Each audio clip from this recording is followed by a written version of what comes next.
What's up my loves? My name is Paige, this is Paige with Paige, and today we're going to be doing my June book haul.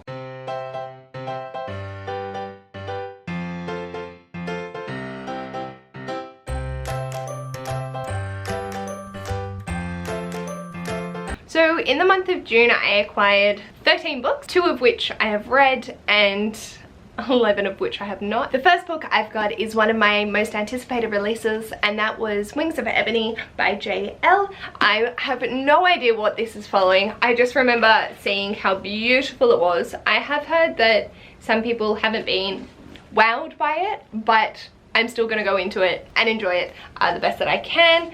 I genuinely have no idea. Rue's family is her whole life. Her sister Tasha, mums, and the play aunties and cousins who live in East Row, the Houston neighborhood she calls home, are her world. But it is upended when the unthinkable happened. Mum is murdered and Rue is snatched away by a father who abandoned her at birth.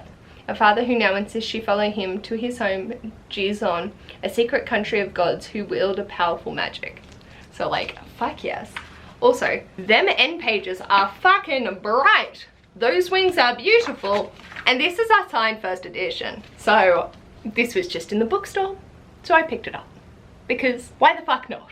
And I'm very keen to get to this. I think it's going to be fantastic, and yeah, I can't wait. Next up, I bought a copy of A Heart in the Body and the World by Deb Coletti. Technically, my sister bought this for me. I was pursuing the bookstore and my sister was with me. I was FaceTiming with Ash and I've audibly gasped when I've seen this on the shelf. I like immediately burst into tears. Essentially what's happened is I've lent out my copy to a friend. I had tabbed it and I have no idea where it is. I don't mind lending out my books. I will gladly become a library of my own personal collection.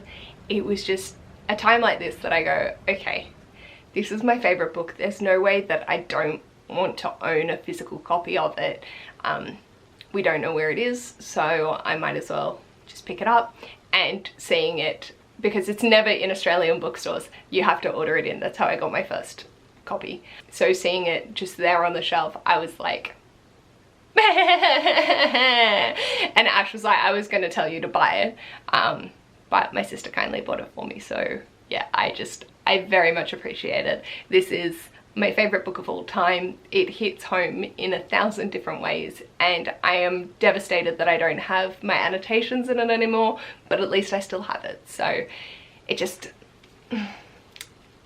this book, I can't say fills me with happiness because it's a really hard topic matter, but it just, the quotes and everything just have such a resonance with me that I couldn't not pick it up again. So yeah. And then I got Spin the Dawn by Elizabeth Lim. So I really didn't like the other covers. So when they did the cover design, I was like, okay, and I picked it up. I'm definitely really interested in it. It is Mulan meets Project Runway. So I really like both of those. And I think people said it's not as much Mulan, but it's definitely Project Runway vibes, so I'm definitely keen to go into it. But yeah, I just wanted a nice pretty edition, and I feel like this one's stunning. There was nothing wrong with the old covers, they didn't vibe with me for whatever reason. So I got these ones. Now I'm very happy to start this series. Next up, Ash was kind enough to bring me home For the Wolf by Hannah Whitten. The reason this is kind of gross, but when they were printing, a fly got stuck in the cover, and so they couldn't sell it, so Ash ripped the back off, returned the book, and now I have it. So thank you, baby. So I've now removed the fly and the book's fine, so I really wanted it. Again, another anticipated release, so definitely keen to get to this. Unfortunately, the back page has been ripped off to return to the publishers, so there's no blurb. Yeah, I know I never give synopsises anyway, but I can't even give you a basic idea of this. I'll let you know once I've read it. So I got Lightful by Tim Probert. This is following B and Gal, and I've talked about it more in my wrap-up, which I'll link up above and in the description below. But this was really cute and so wholesome, and I think you should pick it up if you like graphic novels and if you like seeing anxiety and depression rap done really tastefully in an artistic way. Then there was a promotion going for one of my Sydney bookstores that they were going to do free shipping anywhere. for purchases over $25, I think. Normally, like, that's not the case. We always have to pay like at least $7 unless we have Amazon. So I was really happy to be able to support this bookstore because I love it. And I ended up picking up 2 books. One, I have not been able to find anywhere for like the past year and a half. And then now I see it everywhere. But that's 1,000 Ships by Natalie Haynes. I know this is a retelling of the Trojan War. It's following the women, girls and goddesses. So similar to Silence of the Girls by Pat Barker. You've got very Cersei element vibes, like very similar Cersei vibes. I'm pretty sure there's another Cersei cover that's even more similar. But yeah, I'm really excited to get to it. Having just read the Iliad, I'm totally chilled to pick up a more female perspective that talks in a way that is definitely more digestible. So yeah, definitely keen to get to this. And then another one I've been eagerly waiting to get my hands on, All Boys Are Blue, by George M. Johnson. This is a autobiography of George M. Johnson, who's grown up black and queer in America. This was on so many Black Lives Matters lists, and even before then I wanted it. It's stunning. I feel like the narrative is going to be so poignant, and I can't wait to get into it. The back says covering topics of gender identity, toxic masculinity, brotherhood, inequality, consent, and black joy. Like, yes, I've been dying to get to this, and I'm so grateful to have a physical copy now. And then, I don't know why, but Ash, he let me get like all the things. So we are trying to be a little bit more sensible with our money. I have quit my job, so I was like, could I order these books in? Because they're all continuations of series, and then a few extra things. So the continuations: Morning Star by Pierce Brown. I read Golden Sun last month, and I do want to finish off this trilogy in itself. I will then be waiting for the B format of the next trilogy. I don't know if they are doing B format or if they're already out, but I'll trace that up. But I definitely just want to finish off this trilogy to begin with, because yeah, Darrow just shits me off, but I want to see how it ends. So I'm very keen to get to this and just move that trilogy along. I know that the next trilogy is following different characters, so I'd be really curious to continue on, because I'm really loving the world, I'm loving the politics, I'm loving the different characters. I just can't stand the protagonist because he's a whiny fucking asshole. But that does make for fun reading as well. Then I got the Mayan Order by Samantha Shannon. Unfortunately, we did have to go for the B format. This doesn't come in the tall paperback that I have. So poor Ash, he's still suffering with me not having matching editions. But same sort of spine, so that, yeah. Anyway, this is the second in the Bone Season series, and I'm really keen to continue on.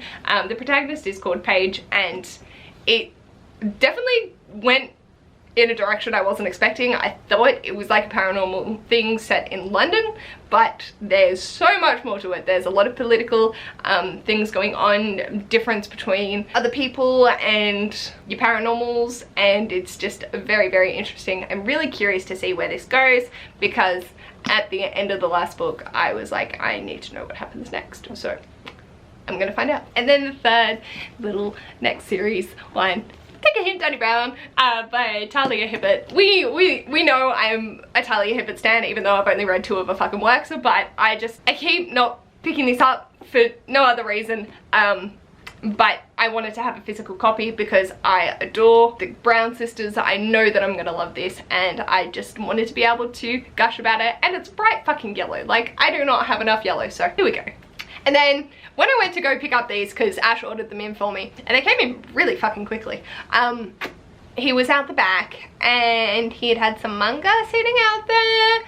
There's one particular manga that I am obsessed with getting my hands on, because I was obsessed with the TV show as a kid, and there was 2 volumes. So I got them. This is Cardcaptor Sakura. Yeah, I got volume 1 and 2. Ash did say that they're republishing them with Clo cards, which are like the magical objects in this, but they're $50 a pop, whereas these are $19 a pop, but you can buy the whole set of cards for $70, so it works out cheaper just collecting these different editions, as expensive as that is, but it will be worth it because this is glory. Like I said, I was absolutely obsessed with the TV show as a kid, and I had a set of Clo cards. I don't know what the fuck my parents did to them with the little wand, and I've wanted them for years because it's just, anytime I think about this, it is so nostalgic. It gives me such a sense of joy. And then April, I was fairly sure had talked about this before, mostly because there was a black cat on the cover, and so I messaged her being like, did you like this? And she was like, yes! So I got it. And it's Flying Witch Volume 1 by Chihiro Ishizuka. Really no idea what this is about. There's a black cat on the cover, and it looks fucking cute as shit. What the fuck was that? Anyway, there's a thing being pulled from the, anyway. This is going to be interesting. I'm very excited to get to it. It looks adorable and I can't wait. So yeah, my book stack is falling against my tits. So these are the books that I acquired in June and I am stoked. Essentially, I've decided that I'm not going to bulk buy series. I'm going to buy the first book, read it, and then I can progress on and get the next one.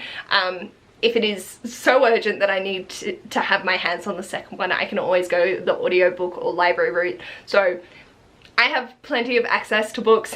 I don't need to buy them straight away. If I ever feel that desire that I need to pick the second book up ASAP, I always can. It just, I don't need to buy them all at once because that is a problem that I have. This is all Raymond Feist. I've read 2. All of this shelf, right here. Like, I need to stop doing that. Let me know what is your most anticipated read that you picked up from your June stack. If you like this video, feel free to give it a big thumbs up. And if you'd like to see more of this mess, feel free to subscribe. And I'll hopefully see you on my next video. Bye!